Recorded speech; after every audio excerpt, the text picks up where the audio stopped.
If you're like me, you've been fascinated by the Devil May Cry series for a long time, but never quite took the plunge into playing the series due to its reputation for having a complex, over-the-top combat system and difficult boss battles. After many years of admiration, I decided to finally give the series a shot myself. I'll be documenting my experience from a new player perspective with each of the 6 titles in the series to finally understand and appreciate why Devil May Cry is loved by so many. My name's Johnny Bueno, and this is New Player Perspective, a Devil May Cry 1 review. Nature calls, it's in the back. Devil May Cry 1 casts you as Dante, devil hunter by trade and son of the legendary Dark Knight Sparta. Like most of us, Dante is just chilling by himself, drinking booze and eating pizza when he's attacked by local goth GF Trish. They exchange a few blows, Dante gets impaled by his own sword, then the two are off to Malay Island to defeat Mundus, Emperor of the Underworld who killed Dante's mother and brother 20 years prior. That's about all the plot you get until the latter half of the game when they make an attempt to establish some chemistry between Dante and Trish, but in my opinion it ends up falling pretty flat, but manages to be borderline hilarious at times. You have no soul. You have the face, but you'll never have her fire! Malay Island happens to be host to an enormous castle where the majority of the game takes place, and honestly, I absolutely love the setting. Obvious Castlevania vibes aside, I love the gothic setting full of tight corridors, underground sewers, large chapels, and even a spooky forest. It's the type of setting that I think feels very at home in an early 2000s PlayStation 2 game.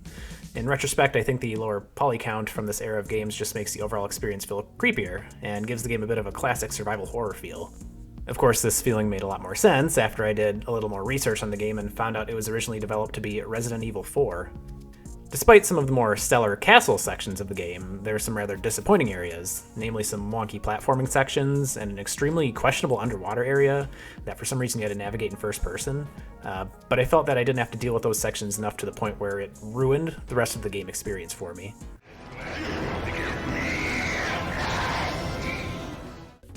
One obvious aspect of the game I noticed when first loading into Malay Island is the fixed camera.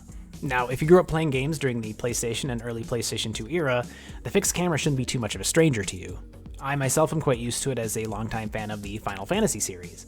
But I think in the case of Devil May Cry, the fixed camera can act just as much as an enemy to you as the enemies themselves do in this faster, more action-oriented game.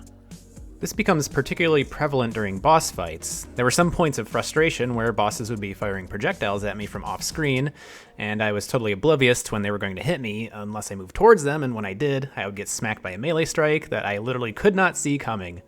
There were also points where I'd be fighting a horde of enemies and I would knock an enemy or two onto a different screen, but I couldn't tell if I'd actually killed them or not, so I'd just shoot my grenade gun off-screen as a way to check if they were still alive, or as a method to double-tap the enemies that were near death. But overall, I think the fixed camera wasn't necessarily a deal breaker, though it definitely led to some frustrating combat experiences. Devil May Cry will take you through 23 main missions that can range anywhere from 20 to 30 minutes to only a minute or two in length. Needless to say, I felt like the shorter missions were a little jarring when I saw the mission clear screen after it felt like I just barely started, which led to the game's pacing feeling strange. At the end of a mission, you're given a rank anywhere from D to S based on how quickly you finish the mission, how many red orbs were obtained, and how spicy your combos were. The higher the rank, the more red orbs you are awarded during the mission clear screen. As this was my first playthrough, I found myself exclusively getting C and D ranks due to my general unfamiliarity with the game and its levels, and that's totally okay. I feel like you really shouldn't be worried about getting S ranks the first time through, as you'll spend more time getting yourself accustomed to the combat, testing out newly unlocked weapons, and generally just figuring out where the hell to go. Apparently, the game has several secret missions as well, though from what I could tell, these are pretty obtuse to find. For example, the one secret mission I did find required me to interact with a seemingly random wall in one of the later levels, which I only knew about because I accidentally came across how to unlock it when I was browsing the game's wiki. After completing all 23 main missions and defeating the final boss, you're immediately tossed into hard mode, which pleasantly surprised me. I expected the usual New Game Plus type of deal where enemies are powered up and you get to keep all of your items from the previous playthrough, but I really liked how they also mixed up where enemies appear and how later game enemies now appear toward the start. It gives the game an extra boost of challenge and keeps the overall experience fresh when you're essentially running through the same game a second time over. Now, in hard mode, I can get murdered by the shadow enemy at the start of the game instead of having to wait until a few missions in.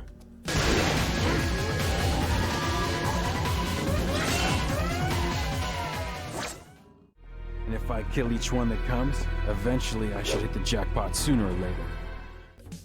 The undeniable highlight of this game and the series as a whole is the over-the-top, bombastic, action-packed combat that demands you learn and respect it or be left in the dust by the denizens of Malay Island.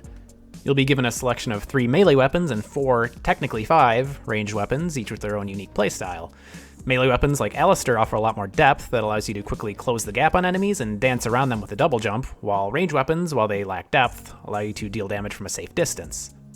Ranged weapons include the rapid-fire dual magnums Ebony and Ivory, the devastating grenade gun, which felt a little too OP on normal mode, and the shotgun, which, well, actually I have no idea how good the shotgun is because I missed it on my first playthrough. Yeah, by the way, some weapons are completely missable, so if you don't grab them when they're available, you'll miss out on them for the rest of the game. I found myself using Alistair and the grenade gun for a large majority of the game and had a relatively easy time with them on normal mode.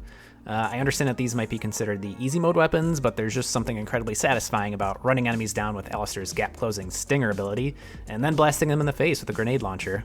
One important note about switching weapons, I didn't find this too frustrating, but you can only swap weapons from the pause menu. It does interrupt the flow of combat a bit, but at least they give you a neat little animation every time you pick a new weapon. I don't know, I just think it's charming.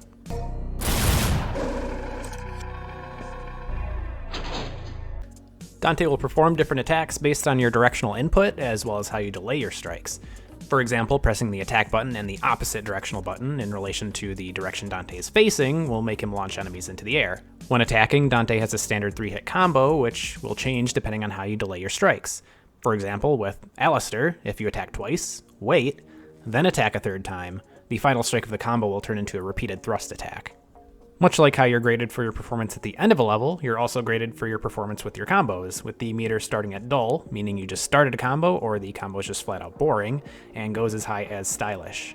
While it might seem simple on the surface, this opens the combat up to a greater deal of complexity, allowing for a multitude of ways to dispatch your foes, especially considering you can also launch enemies into aerial combos, in addition to weaving in Devil Trigger to power up and augment your attacks.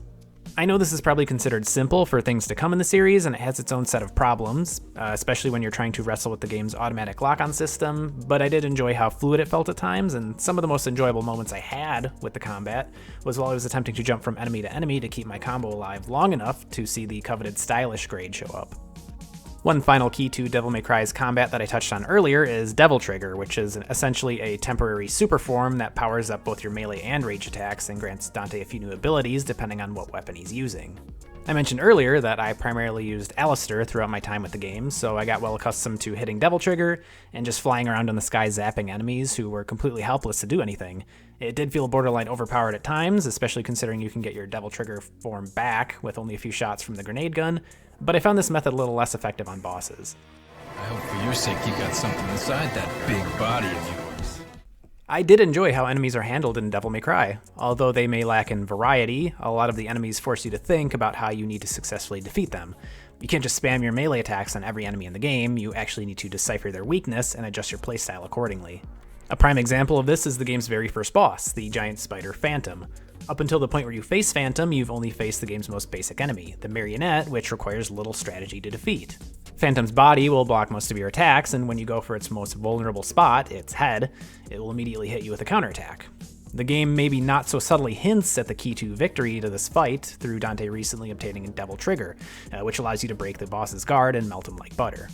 What I like about this level of strategy is that it also extends to standard enemies you'll see throughout the game in addition to bosses.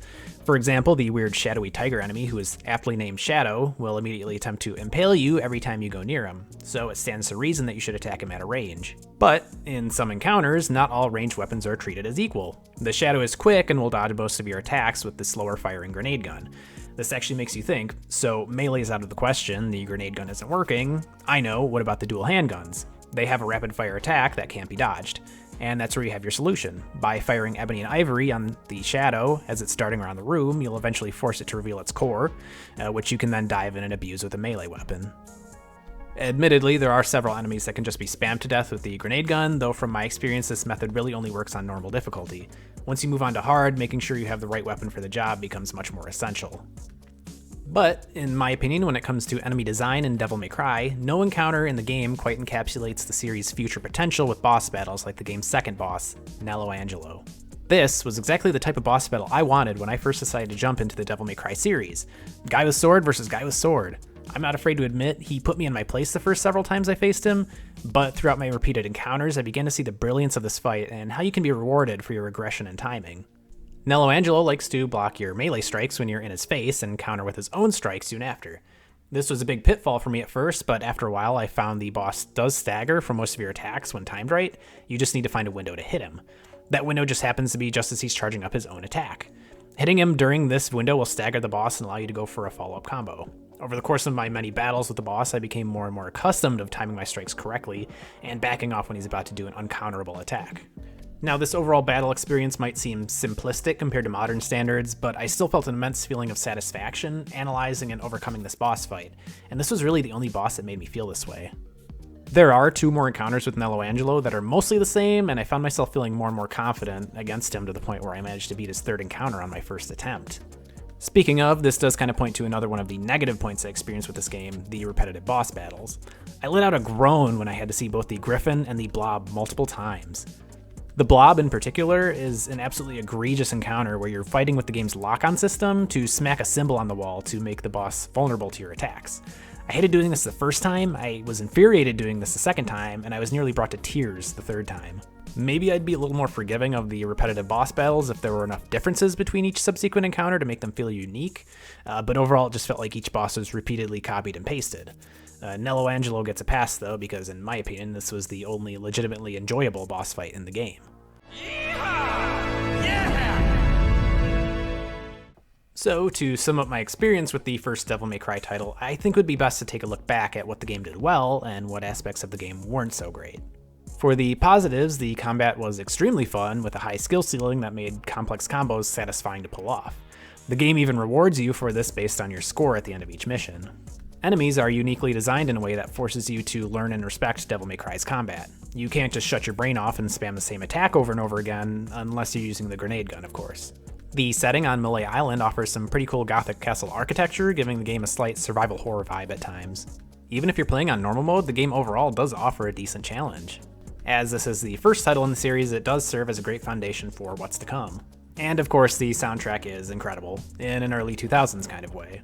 For the negatives, the fixed camera can be pretty frustrating, especially during some boss battles. The lock-on system can be annoying to fight with and will occasionally ruin your combos, which can lead to some pretty frustrating combat experiences.